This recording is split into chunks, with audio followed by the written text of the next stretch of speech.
আমাদের বন্ধুর ডেরাতে, ডেরা বলবো না, এই এই ব্রাজিল। এবার কে আমার বিষয় কি ভাবলো এবং যে আমার বিষয় যেটা ভাবলো সেটা সম্পূর্ণ তার ব্যাপার। তুমি পুরো সাচ্চা মানুষ, সেটা মানে পরিস্থিতির চাপে পড়লে মানুষকে কত কিছু করতে হয়।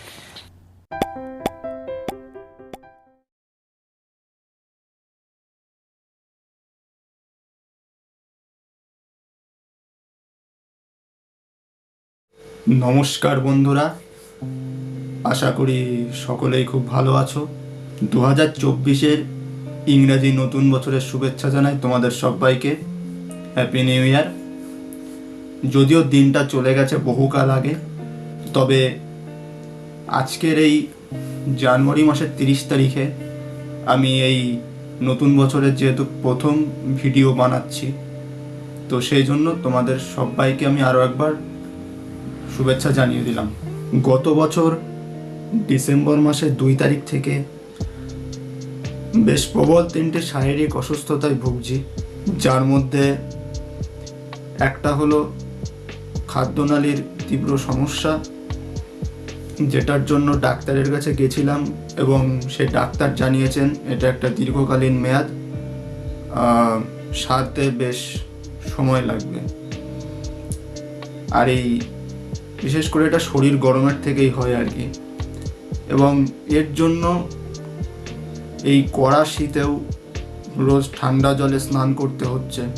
এমনি তো আমি গরম জলে খুব একটা স্নান করি না, কিন্তু এই আবহাওয়াটা সত্যিই খুব বাজে, আর এই ঠান্ডা জলে স্নান করার ফলে সর্দিতে আক্রান্ত হয়ে গেছি। আর মুখ, চোখ আর চেহারার অবস্থা দেখে সেটা আশা করি তোমরা ইতিমধ্যে বুঝতে পেরেছ যে শরীর খুব একটা ভালো নেই। এছাড়াও সেই দিন থেকে জীবনের একটা নতুন অধ্যায়, নতুন মোড় মনে করো আনতে চলেছি, এবং আমি অজানা যে সেটা কতদূর আমি সফল করতে পারবো, কারণ এমনই এক জিনিস যেটা শুধুমাত্র আমার নিজের হাতে নেই। সেই জন্য এখন আমি সবই ভগবানের হাতে ছেড়ে দিয়েছি। যারা সেই জীবনটা বর্তমানে উপভোগ করছো, আশা করি তারা বুঝতে পারছো আমি কিসের কথা বলছি। তো শারীরিক অসুস্থতা আর সঙ্গে একটু মানসিক চাপ, এই দুটোর ভিতরে আছি বর্তমানে। চলো বন্ধুরা, ভালো খারাপ সবই থাকবে আমাদের জীবনে। শরীর থাকলে খারাপ হবে, মন থাকলে খারাপ হবে, আবার ঠিকও হয়ে যাবে।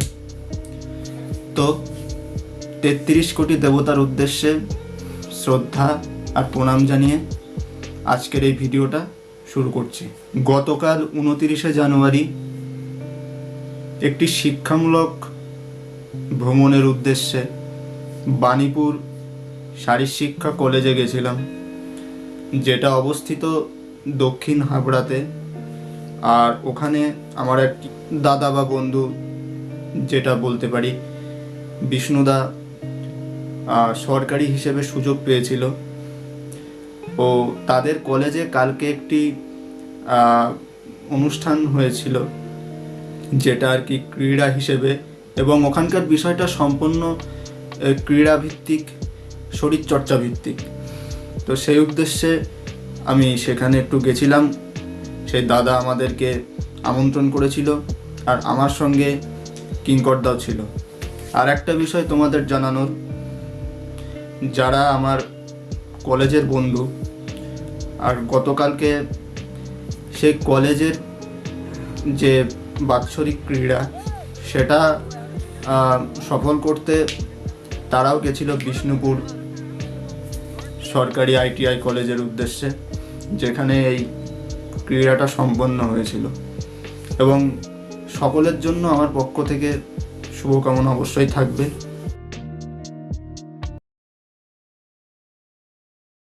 আমরা বেরিয়ে পড়েছি, আমার কিঙ্কর আমাদের সাথে রয়েছে। একটু জোরে বলো, শোনা যাচ্ছে। হ্যালো গাইজ, এই তো বেরিয়ে পড়েছি আমরা হাবড়ার দিকে যাচ্ছি। আমার একটা বন্ধু কম্পিটিশন আছে ওই জায়গায়। ইতিমধ্যে আমরা দুই কিংবদন্তি একসাথে আছি। আর এক কিংবদন্তি আমাদের সাথে হাবড়াতে যোগদান করবে। আজকে একটা শুভ দিন, ভালো দিন, এবং আমার শরীর খারাপ যেহেতু, তাও অনেক দিন পর একটা মানে যাত্রার উদ্দেশ্যে যাচ্ছে, একটা শিক্ষামূলক যাত্রা। একদম একদম সঠিক কথা। এবং সঙ্গে যখন এরকম একজন মানুষ রয়েছেন, আমার আর চিন্তার কিছু নেই। কিঙ্কর দা, বনগাঁর এই যে পরিবর্তন, এটার ব্যাপারে তোমার কি কিছু মতামত আছে? বনগাঁ যথেষ্ট পরিবর্তিত হয়েছে আগের থেকে। আজ থেকে 10 বছর আগে যেটা ছিল তার থেকে অনেক উন্নতির দিকে গেছে, বলতে পজিটিভ দিকে গেছে। রাস্তাঘাট থেকে শুরু করে প্রশাসন ব্যবস্থা সব কিছু। তবুও এখনও অনেক মানুষের বিপদ হয়, যারা সচেতন নয়, এবং পুলিশ প্রশাসন নির্দিষ্ট ভূমিকা অবশ্যই পালন করে, কিন্তু সময় সময় একটু 19-20 হয়ে যায়। ঠিক আছে, ওটা কোনো বিষয় না, কিন্তু মানুষের সচেতন হতে হবে, এটা একটা বড় জিনিস। লোকজনকে আমাদের রিপোর্টার ভাবছে। ওটাই না, আমরা রিপোর্টার না, আমরা একটা ভারতীয় সিটিজেন অফ ইন্ডিয়া। আমরা একটা ভারতীয় নাগরিক, এবং ভারতীয় নাগরিক হিসেবে যতটুকু বলা প্রয়োজন আমাদের আমাদের আমাদের গভর্নমেন্ট থেকে, আমাদের সব কনস্টিটিউশন থেকে আমাদের কথা বলার অধিকার দিয়েছি, সেটুকুই আমরা দেখাচ্ছি, সেই অধিকারটুকুই আমরা ফলাচ্ছি, এটুকুই। খুব ভালো বললে কিঙ্করদা। আর এটা আমাদের যাত্রার একটা অংশ আর কি। একদম। তবে এই তেলের এই পাম্পটা এখনও সে আগের মতোই আছে। কিছু কিছু পরিবর্তন হচ্ছে, কিছু পরিবর্তন হয়েছে, তবে হ্যাঁ, পরিবর্তন নেই মানুষের জীবন। একটা জিনিসটা হয়েছে, তার মানে তেল তো তেলই আছে, কিন্তু দামটা একটু ডাউন হয় না, দামটা শুধু আপই হয়। দামটা আপই হয়, দামটা ডাউন হয় না। দামটা ডাউন হয়। আর একটু সরঞ্জামগুলো চেঞ্জ হয়েছে। তেলের দাম বেড়েছে বলে যে গাড়ি ঘোড়া কমে গেছে সেটা কিন্তু না। কারণ আমাদের ওয়েস্ট বেঙ্গল টাকার অভাব নেই। বাস্তবতা যারা বলে টাকা নেই তারা ভুল বলে অর্থনীতি, যারা বলে টাকা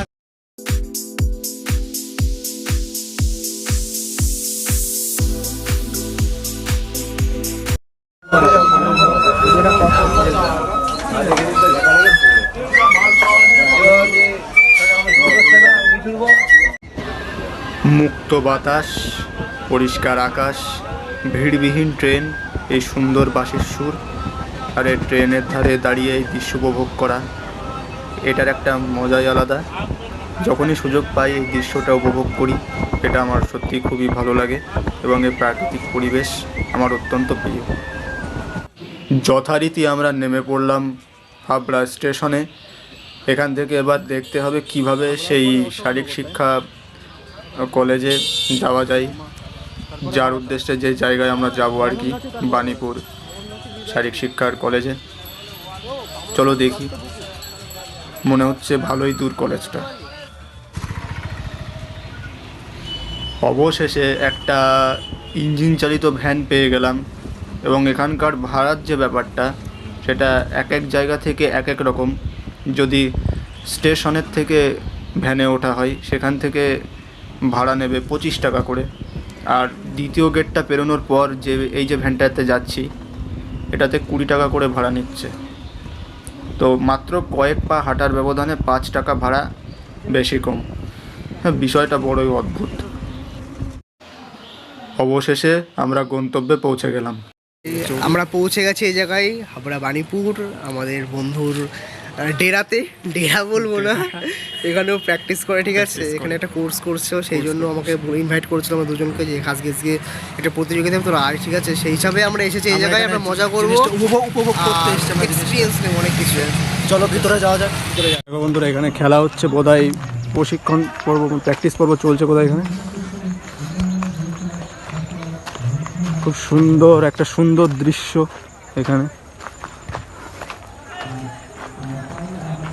খুব সুন্দর, নিঃসন্দেহে একটা অসাধারণ জায়গা, অসাধারণ ভিউ। আর সামনে অনেক কিছু দেখানো, সামনে দেখানোর মতো অনেক কিছু আছে। এখানে খেলা টেলা হচ্ছে, প্র্যাকটিস পর্ব বোধহয় চলছে এখানে।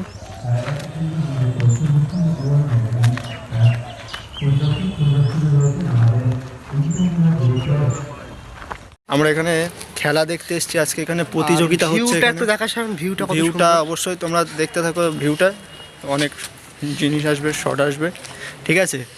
তো এটা একটা শিক্ষামূলক ভ্রমণ, যেটা শরীর খারাপ তাও এসছি দেখার জন্য। দেখো, শরীর খারাপ হবে, ঘরে বসে থাকলে তো হবে না।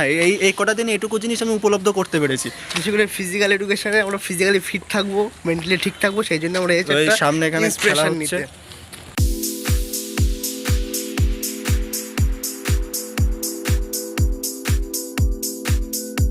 এবার সম্মতি দেওয়া হলো।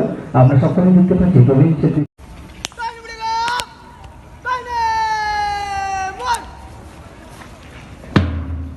এই কত সুন্দর হচ্ছে।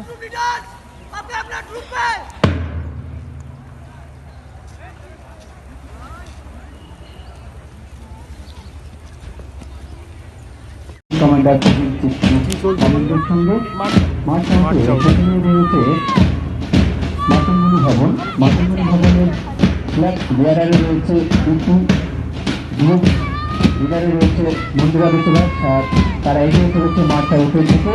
আর তার ঠিক পরেই রয়েছে লক্ষ্মীভাই ভবন। লক্ষ্মীভাই ভবনে ফ্ল্যাগ বিয়ারারে রয়েছে বিশু মণ্ডল, তারা এগিয়ে যাচ্ছে মাঠ আউটের দিকে। তার ঠিক পরে রয়েছে কল্যাণ। এখানে কিংবদন্তি বিষ্ণুদার সাথেও দেখা হয়ে গেল, যার জন্য আমরা আজ এখানে আসতে পেরেছি। এই সেই বিষ্ণুদা। এখানে এখন বক্তৃতা পর্ব চলছে এবং কল্যাণী কলেজের ইনচার্জ সহ বহু সম্মানীয় ব্যক্তি, পুলিশ এবং সংবাদদাতার লোকজন এখানে এসছেন। একটা অনেক ভালো কিছু হচ্ছে আজ এখানে। এখানে খেলা চলছে, এখনো কলেজটা কিছুটা ঘুরে দেখেছি, এখন বাকিটাও ঘুরে দেখব। তো এখানে দেখতে পাচ্ছি একটা সুইমিং পুল আছে, যেরকমটা এখানে লেখা আছে। তো অতটা দেখার সৌভাগ্য, যতটা আমি দেখাচ্ছি নিজেরা দেখছি, তোমাদেরকে সেটা দেখানোর চেষ্টা করছি।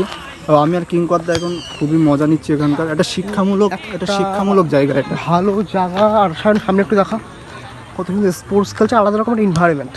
তুমি কীভাবে ফিজিক্যালি ফিট থাকতে হয়, ঠিক আছে, এইসব এনভায়রনমেন্টে একবার আসলে বুঝতে পারবো যে মানুষের ফিজিক্যালি ফিট থাকা কতটা প্রয়োজন। আর মেন্টালি ফিট তো সেটাও দরকার, কিন্তু ফিজিক্যালি ফিট আগে দরকার, তারপরে মেন্টালি ফিট। আমার এখানে এসে এতটা ভালো লাগছে, আমি প্রায় ভুলে গেছি যে আমার শরীর খারাপ। আমার শরীর মানে যেরকমটা বলেছিলাম, এদের দেখে একটা আলাদা রকম উৎসাহ, এদের দেখে একটা আলাদা উৎসাহ আসছে। হচ্ছে। সত্যি কথা বলতে সত্যি একটা উৎসাহ হচ্ছে। চারিদিকে সমস্ত খেলা, কি কি খেলা হচ্ছে, খেলার প্র্যাকটিস চলছে। তো এখানে ভলিবল হচ্ছে, এখানে ভলিবল ভলিবল হচ্ছে, হবে, এখানে ফুটবল মার্স হচ্ছে। প্যাড হচ্ছে, এখানে শর্ট ফুট হচ্ছে, এখানে র্যাকেট খেলা হচ্ছে, এখানে ক্রিকেট খেলা হচ্ছে, বহু কিছু হচ্ছে এই বিষয়ে, আরও ইত্যাদি ইত্যাদি। বন্ধুরা, এই কলেজের যে পরিবেশটা, হাবড়া বাণীপুর শারীরিক শিক্ষা কলেজ সরকারি, যখন সেখানে পৌঁছলাম না, এই যে এতটা জায়গা নিয়ে যে একটা মানে কলেজ, মনটা সত্যি খুব খুশি হয়ে গেল। মানে ওইটুকু সময়, যেটুকু সময় আমি ওখানে ছিলাম, আমার মানসিকতাটাই পুরো পাল্টে গেল। আমি ভুলে গেছিলাম যে আমি শারীরিকভাবে অসুস্থ। মানসিক চিন্তা তো কবেই ছুটে গেছে ওখানে যাওয়ার পর। এবং সেখানে গিয়ে বিষ্ণুদার সাথে অবশ্যই দেখা করেছি, এবং বহু সম্মানীয় ব্যক্তি এবং বহু সবাই কিছু না কিছু না ওখানে চর্চা করছে। প্রথম যখন গেলাম মাঠের ভিতরে, বিভিন্ন দলে যারা ভাগ হয়েছিল, এনসিজির মার্চিং পর্ব চলছিল সেখানে, এবং আরও একটা জায়গায়, আরও একটা পাশে, সেখানে বিভিন্ন রকম খেলা, কেউ ভলিবল, বাস্কেটবল, ব্যাট বল, সাঁতার, দড়ি টানাটানি, লোহার বল ছোড়া, মানে কি না হচ্ছে, প্রত্যেকটা খেলা সেখানে চর্চা হচ্ছে। এবং এইগুলো দেখে একটা মানে মন থেকে যে একটা মানে একটা উদ্বেগ, একটা মানে অনুভূতি, যে আবেগ, সত্যি বলছি বন্ধুরা, ওই মুহূর্তটা আমাদের কাছে খুবই সুন্দর একটা আনন্দদায়ক মুহূর্ত। কত সুন্দর ভিউ। এই কে এটা? সায়ন? সায়ন, তোমাকে যেটা কোশ্চেন আছে, কোশ্চেন কি করতে পারি? বলো। এত মনোরম পরিবেশ, সাপোজ তুমি দেখো না তোমার গার্লফ্রেন্ডের সাথে দাঁড়িয়ে আছে, তোমার ফিলিংসটা কেমন হবে? হ্যাঁ, অবাক হওয়ার কিছু নেই, একটু ভালো করে বলো। গার্লফ্রেন্ড, বহু স্মৃতি মনে পড়ে যখন এরকম খোলা জায়গায় আসি, মুক্ত বাতাস, গাছের ছায়া। সত্যি মুক্ত বাতাস আর আকাশ, মুক্ত আকাশ। তো এই জায়গায় এই সময় যদি তাকে পাশে পেতাম। এত সুন্দর কথা বলার জন্য আমি বাধ্য হচ্ছি আমার মোবাইলটা তোমাকে দিতে সারা জীবনের জন্য। Thank you so much.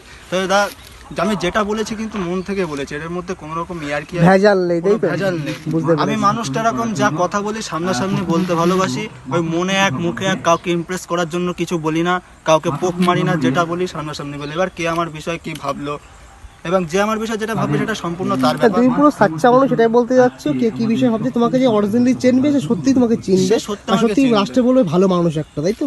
আমি ভালো মানুষ, আমি বুক বাজিয়ে কখনোই বলতে পারি নিজের ভালো কেউ নিজে বলতে পারে না, তবে আমি সবার সামনে এভাবে তুলে ধরি। আমি ভালো বিষয়টাকে তুলে ধরি। না, আমার দিক থেকে তোকে সত্যি ভালো মানুষ বলে মনে হয়েছে, কারণ অনেকদিন সম্পর্ক হঠাৎ করে এখান থেকে আসছিলাম, তো হঠাৎ করে তোর দেখা হলো, সাহেব অবশ্যই কিছুটা ভাবছে তার গার্লফ্রেন্ড সম্পর্কে, সেদিনই তোকে জিজ্ঞেস করলাম। আমার তো তার কথা সবসময় মনে পড়ে। তো এই প্রসঙ্গটা পুরোপুরি এখানে আর তুললাম না, তবে কিংকর্দা যেটা আন্দাজ ওখানে করেছে এটা একদমই বাস্তব। কেননা আমি সেই মুহূর্তে দাঁড়িয়ে আমি সত্যি আমি ভিডিওর শুরুতেই বলেছি যে জীবনের একটা নতুন অধ্যায়, নতুন মোড় আনতে চলেছি। তো এটাই হলো সেই বিষয় আর কি। তবে পুরোটা আমি এই ভ্লগের ভিতরে তুলে ধরলাম না, কারণ প্রত্যেকটা মানুষের জীবনেরই কিছু না কিছু খুব মানে গোপনতম একটা মুহূর্ত থাকে, যেটা শুধুমাত্র তার নিজের এবং আশেপাশের কিছু মানুষদের ঘিরে থাকে। এক হয় সেটা পুরোপুরি সম্ভব বা পরিপূর্ণ হয়ে গেছে, আর এক হয় হয়েও হচ্ছে বা হবে কি আদেও, এরকম একটা জায়গার ভিতরে যেহেতু আমি এখন আছি, তো এই ব্যাপারটা আমি পুরোটা সেজন্য ভিডিওতে আর দিলাম না। এবং এই বিষয়টা এই ভিডিওর যে আলোচ্য বিষয় সেটার পুরোপুরি বাইরে, কিন্তু হচ্ছে এই কলেজের যারা স্যার ম্যাডাম টিচার্সরা যারা আছেন তাদের কোয়ার্টার, ওনারা এখানে থাকেন আর কি। তো জায়গাটা সত্যি এক খুব সুন্দর এবং মনোরম পরিবেশ, একদম মানে প্রত্যেকটা ছাত্রছাত্রীর একদম মানে থাকার সুব্যবস্থা আছে এখানে। অনেক রকম এখানে হোস্টেলও আছে। হোস্টেল আছে এখানে, দেখো শাক পাতু লাগানো আছে অনেক, একদম মানে দারুণ পরিবেশ, দারুণ। এক কথায় বলা যায় যেটা খুবই স্বাচ্ছন্দ্য পরিবেশ, আর দ্বিতীয়ত এখানে অনেক কিছু আছে, আর এর অনেক প্রোটেকশন আছে, সুরক্ষা আছে এই বিষয়ে। মন মানসিকতা পুরো পরিবর্তন হয়ে যাবে। এখানে অনেক বন্ধু বান্ধব আছে, অনেক ভালো ছেলেপিলে আছে, তাদের সাথে মিশা যায় এবং লাইফে আপলিফ্ট করা যায়, এটাই। মানে এখানে ইতিমধ্যে অনুষ্ঠান পর্ব চলছে, এখানে সামনে অনুষ্ঠান হচ্ছে। এই ব্রাজিল তো গানে নাচ হচ্ছে। বেসিক্যালি আমি ব্রাজিল সাপোর্টার না, আমি পর্তুগাল সাপোর্টার। আমি জানি পর্তুগাল অনেকবার হারে, কিন্তু I am the big fan, die hard fan of Ronaldo, ঠিক আছে?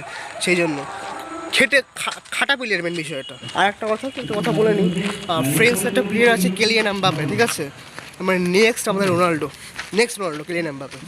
ছেলেটার বয়স খুব কম, 22-23, আমাদের বয়স খুব Mbappe one of the great player in France. এটাই। এই আমরা এখানে খাওয়া দাওয়া পর্ব সারলাম। তো প্রথমবার জীবনে হোটেলে ভাত, মানে পরিস্থিতির চাপে পড়লে মানুষকে কত কিছু করতে হয়, এটার একটা বড় উদাহরণ আমার কাছে। আর এখানে কিংকর্দা রয়েছে। কিংকর্দা খাবার কেমন লাগলো? তবে সত্যি কথা বলতে আমার খাবার বাড়ির খাবার, বাড়ির স্বাদের মতো লেগেছে। হোটেল বলে যে অন্যরকম সেরকম কোনো অনুভূতি পেলাম না আমি। রান্নাটা সত্যি খুব সুন্দর ছিল, তবে ঠান্ডা ছিল। দুপুর 3টে, তো এখন আমাদের জন্য কেউ গরম ভাত নিয়ে বসে নেই, সোজা কথা। চলে যাওয়ার আগের শেষ মুহূর্তের ফুটবল খেলা, উত্তেজিত কিংকর্দা। আর আজকে বিষ্ণুদা একটা গুরুত্বপূর্ণ ভূমিকা পালন করছে, যদিও খেলতে পারবে না। টাকা কোচ তো ফুটবল কোচ। মাঠের মধ্যে দুই দিকে সারিবদ্ধ দুই টিম, ওদিকে লাল আর ওই অদূরে নীল, যেটার সহায়ক আমি, আর মাঝখানে এই সুন্দর রেফারিগণ। একটি সুন্দর শুট হলো, অবশেষে আটকে দিল। এখন বলটি আছে, বলটি নিয়ে বলটি রাখতে পারলেন না কল্যাণ ভবনের কাছে, কিন্তু এখনো দেখা যাচ্ছে বলটি, দেখতে পাচ্ছি বলটি পাস করে দিয়েছেন, এখনো আছে, এখনো কল্যাণ ভবনের কাছে শুট করেছেন, গোলে, অবশেষে গোলের বাইরে দিয়ে চলে গেল সুন্দর একটি শুট।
আশা করি বন্ধুরা আজকের এই ভ্লগ ভিডিওটা তোমাদের খুব ভালো লেগেছে। 2024 সালের শুরুর এই ভিডিওটা আশা করি তোমাদেরকে খুব আনন্দ দিতে পেরেছি। যদি এই ভিডিওটা তোমাদের ভালো লাগে এবং কোথাও না কোথাও যদি একটু আলাদা ধাঁচের আলাদা স্বাদের বলে মনে হয়, তবে অবশ্যই একটা লাইক করে দিও। আর কমেন্ট বক্সে তোমাদের মূল্যবান বক্তব্যটা জানাতে ভুলো না। এডিটোরিয়াল সায়ন আমার এই ব্লগ চ্যানেলটিকে দয়া করে সাবস্ক্রাইব করে দিও। দেখা হবে আবার পরের কোনো ভিডিওতে। ততক্ষণ পর্যন্ত তোমরা সবাই ভালো থেকো, সুস্থ থেকো, সবাইকে ভালো রেখো। টাটা।